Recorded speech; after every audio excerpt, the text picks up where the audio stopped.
Fast Forward Productions. The women are speaking. An ideal client is someone who you automatically mesh with and who pays you on time. So if someone can automatically mesh with me, that means they have to know their values, but more than anything, they have to know mine. Hello, welcome back to The Unfiltered Entrepreneur. I'm your host, Ashley Pollard, and I am reeling off of such an incredible weekend I spent with powerhouse women. I was invited to speak at a women's summit for business hosted by my friend Ashley Bennington. Incredible follow her or follow her business at By the Blazer or Seven Figure Story. I need to have her on the podcast, but I'm reeling off of this weekend that I spent with these incredible women, this insane room of women that were so smart and driven and ambitious and creative. And I was honored that I got to speak there. And I want to share with you a little bit about what I spoke on, because I very much believe that a lot of the success I find in business is not necessarily because of the work that I do. It is because of the story that I bring into it. Now, that is not to say I don't see results, because I don't think you can build a business just on great messaging. You get called out pretty quick if you are talking the talk, but not walking the walk. You have to be able to walk the walk, but you have to be able to talk the talk. And I think that my talk very much connects with people. And I think it's landed me in rooms that honestly astound me. It's truly unbelievable, some of the clients that we're signing at the moment. And trust me, the second I have a wet signature, I'm telling you about it, because I'm losing my fucking mind. But I want to share my topic of this weekend, because the weekend was all about achieving financial freedom, success through business, authenticity, things like that. And so my message was very much, you are the best asset of your business. How can you weave stronger messaging, stronger marketing into your business without this, like, follow this 5-step Instagram equation, without this level of, here are 10 things that I would do to increase your follower count? What if we focused not at all on any of those social media equation, email marketing equation, and instead on you as the marketing asset? So I'm going to share with you some of these tips. The basics of messaging. If you don't know what I mean by messaging, it's basically, what words do you use when you're talking about your brand, your business? First and foremost, sharing your mission and values is so vital. It is so vital so that people know that they connect with you and that they have a shared language. For instance, it is important to me that I say, we don't work with men. And that's not to say, fuck all men, they all are pieces of shit. It's more to say, that's the people that I get lit up by. I want to support women because I don't think that there are many places that support female financial success. I want to be one of those rooms. That's important to me. Another mission and value that I have is that I firmly believe that you have to focus on just doing good work. When you focus on being a perfectionist, what I notice is that you are anxious and things break. You make mistakes when you have anxiety. You are paralyzed from fear when you have anxiety about being perfect. But when you focus on simply doing good work, your business will amplify. You will get more opportunities. You will get better relationships, better connection by doing good work, and the importance of that good work. I also think that it's really important to understand your brand voice.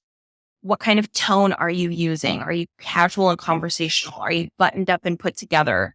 Do you curse? Do you not? What emojis do you use? These are important things to consider. But more than anything, I think it's important to talk about repeat campaigns and the repetition of marketing. Because the thing is that if I am repeatedly saying, here are my deliverables and here's my price, here's my deliverables and here's my price, here's my deliverables and here's my price, not only am I telling my leads, my audience, my community, my friends, my peers, that we are in competition, quote unquote, due to what we offer. First of all, I'm telling everybody that we are in competition because of what we offer and how much we charge. The difference of us is our deliverables. I just don't think that's true.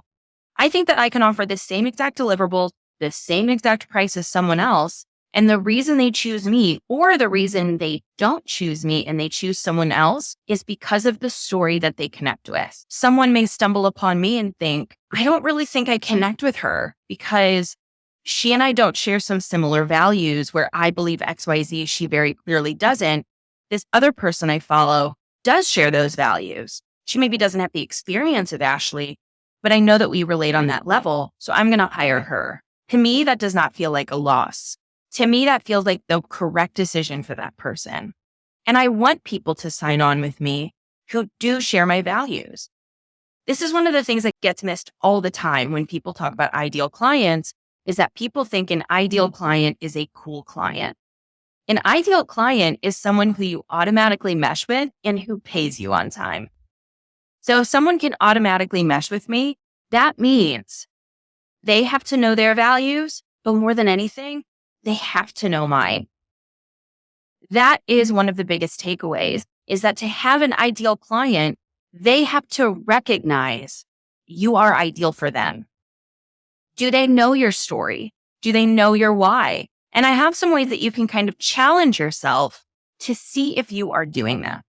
One of the biggest ones that I like to challenge people with is this idea that you have to go deeper than the lesson.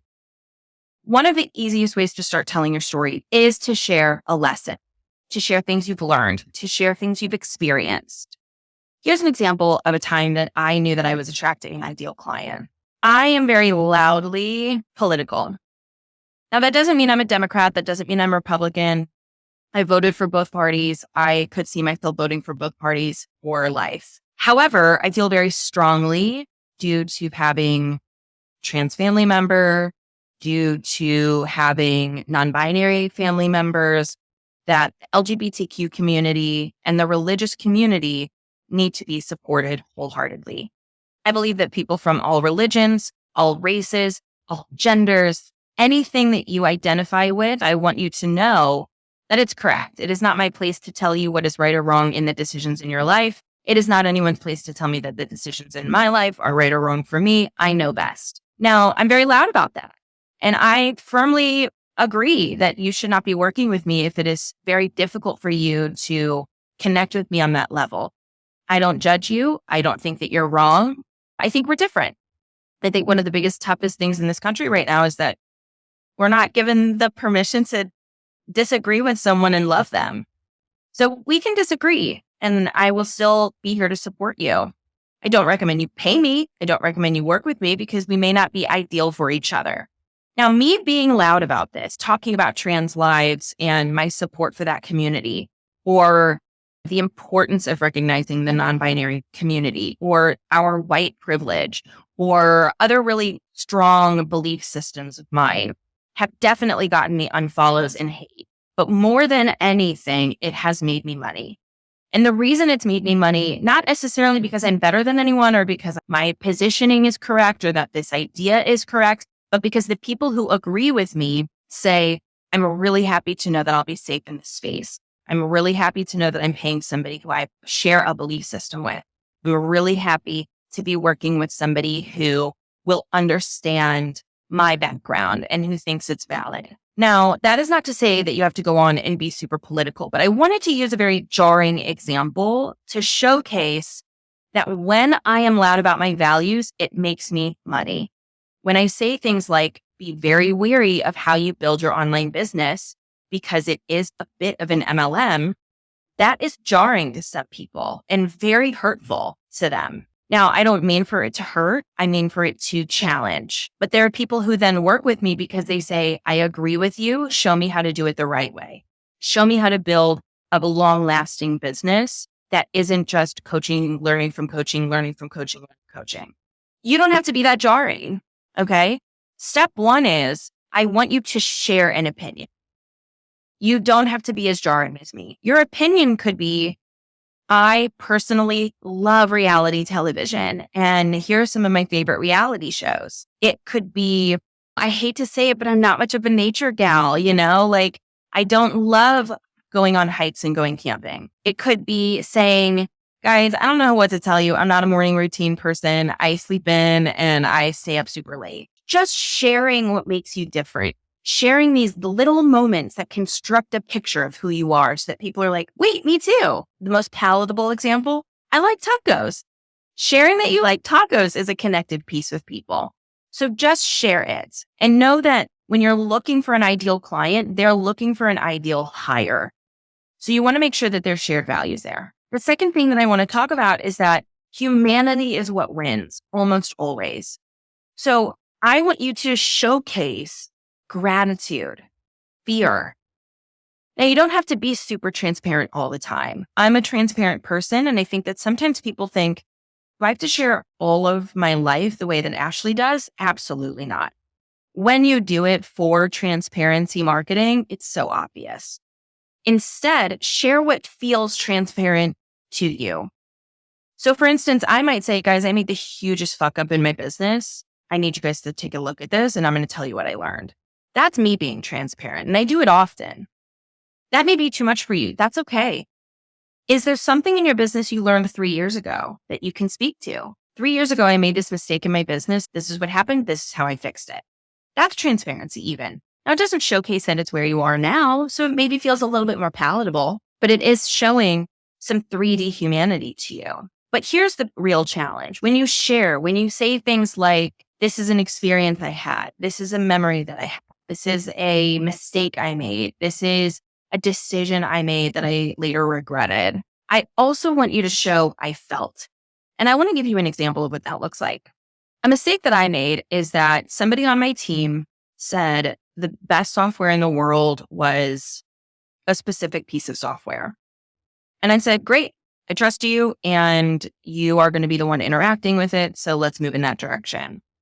We started using the software. We started getting underway. I started to get more involved in it. And I've worked with so many softwares. I really quickly noticed this is not a great piece of software. I am not pleased with this at all. It was not user-friendly. It was not intuitive. It was so complicated to do the most basic things or time-consuming to do basic things. There were obvious functions it should have allowed for and it didn't. So immediately I thought, oh my gosh, we have to switch platform. Like, this is not going to be fun. And we did. We switched to a new software to replace it. And I'm very happy with the software that we chose to replace this particular piece. That is a story that you could share with your audience. It's a story I could share with my audience. But the challenge is share how you felt in the moment afterwards. So that story of, we started using this piece of software. I immediately noticed it wasn't right for us. We tried it for a year to really get underway, but then we shifted and now we're really happy with the software. Can sound like this. I was so excited to be growing a team. And the person who I brought on, I very much trusted. She was well recommended. We worked on some things here and there, so I knew her work ethic was there. And I wanted to be somebody who started to delegate and get out of my team. And so she shared with me that the software she loves is X, Y, and Z. We started working with it. I trusted her. And immediately I noticed this was not the right software for us. And honestly, I felt stupid. I felt like, why did I delegate? I felt like, why did I trust someone without checking for myself? I thought, am I going to have to do everything in my business? And those are very real fears.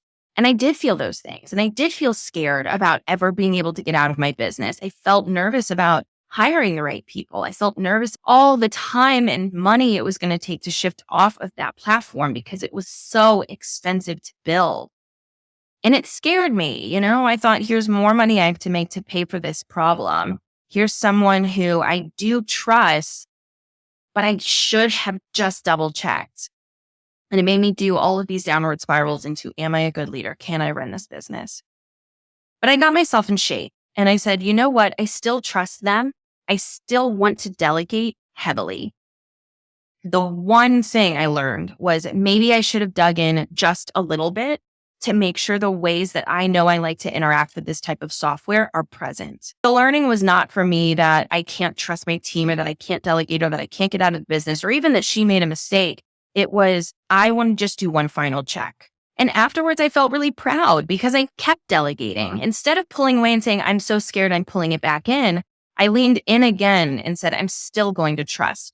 I'm still going to delegate. And what I learned was that if I'm allowed to make mistakes, so are they. They are not their mistakes. they make mistakes.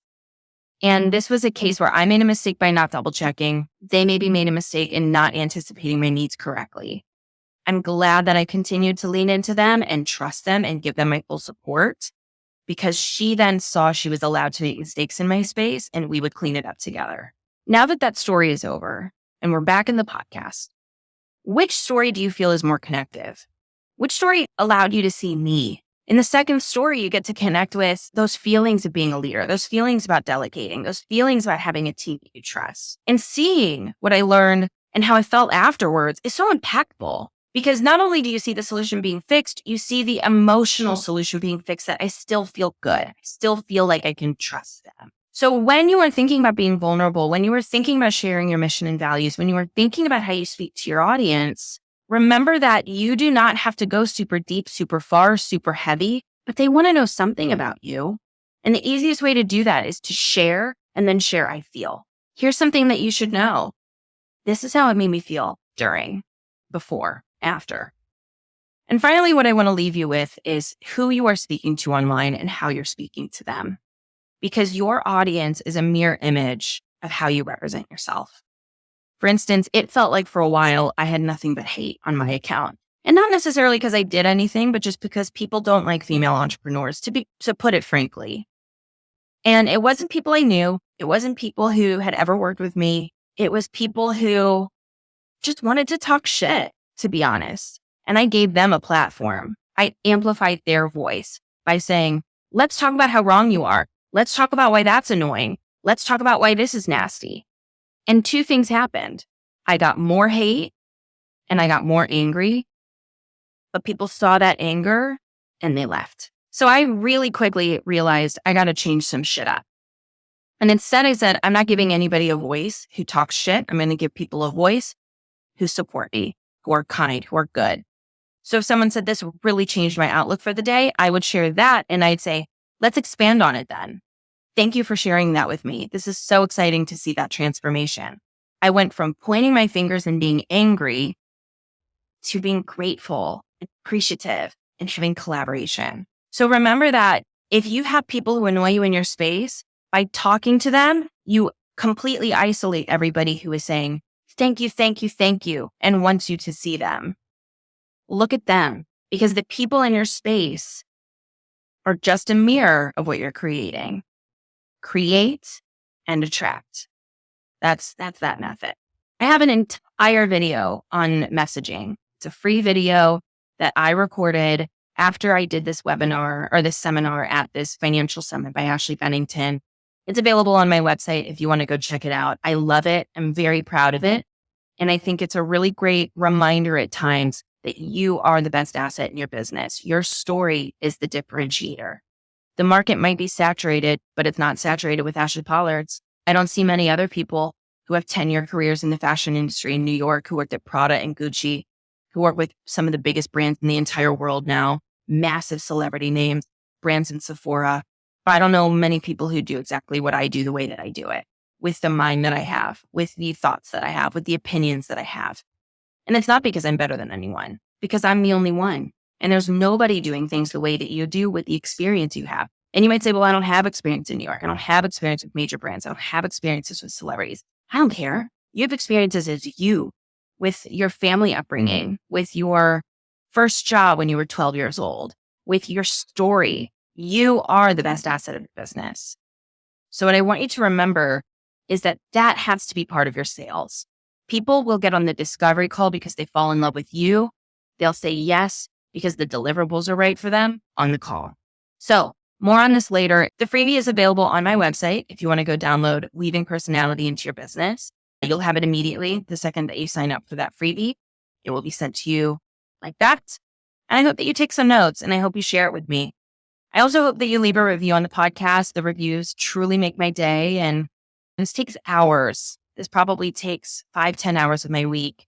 And so to see the reviews on Apple is such a big deal to me. Or even if you give it a 5-star review on Spotify, it means so much to me because I do a lot of this work and I'm not there watching you take notes saying, wow, that was such a good point, or integrating that into your business. So please tell me.